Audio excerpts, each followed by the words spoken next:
Велико Търново. Имам един въпрос. Защо тези две тениски са на въжето?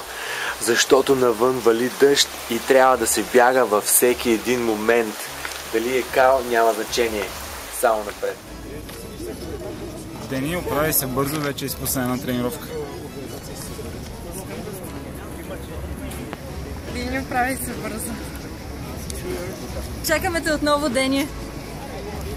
Дени, бъди силна, оправи се бързо и те чакаме. Дени, много те обичаме и те чакаме на старта на Айран. Дени, пак ще тренираме заедно, ще се върнеш по-красива и по-силна.